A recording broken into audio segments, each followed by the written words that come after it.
Itt vagyunk a Széchenyi-hegy, a Végállomás című fejezetnél, ami most következett be kis barátunkkal.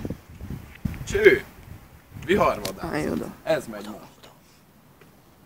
De nem akárhol.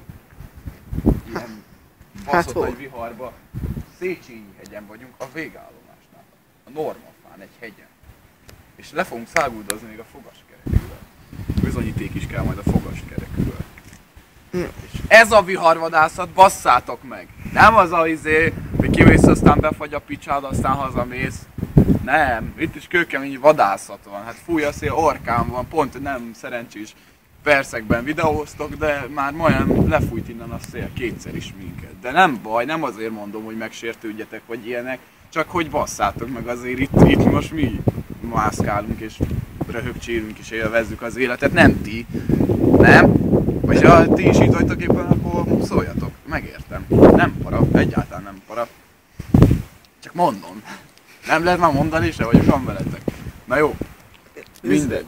Amikor én azt hiszem, hogy néha, hogy amikor piálok, mint most, akkor mindig jönnek ezek a érzések, ilyen furcsa érzések, hogy mint hogyha a spárba lennék, hogy ilyen alkalmazott vágyamban, vagy nem tudom, de olyan valóságos az egész.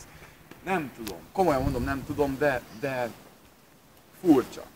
És ilyen folyamat áldomást iszunk, akkor olyan, mintha nem tudom, a spárba lennék. Komolyan egy alkalmazott lennék, akit a spár meg... Nem tudom. De iszok egy kicsit szerintem. Mutasd meg, mit iszol. Meg? Kis csúcsút iszok. Nem most akármilyen csúcsút, mert ennek különleges csúcsú neve van.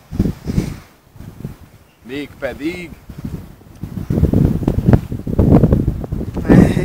Áldomás csúcsú!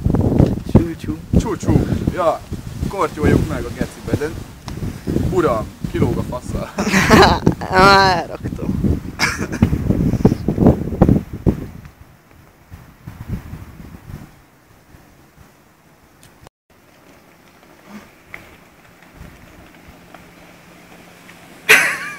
Ezt csak álmodom, hogy megint sokat ittam.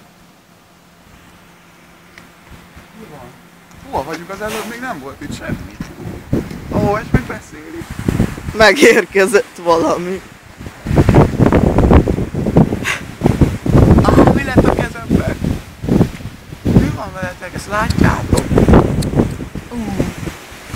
Na jó, nem iszok többet ma már. Én aztán pihenek egy kicsit. Hagyjatok emberek.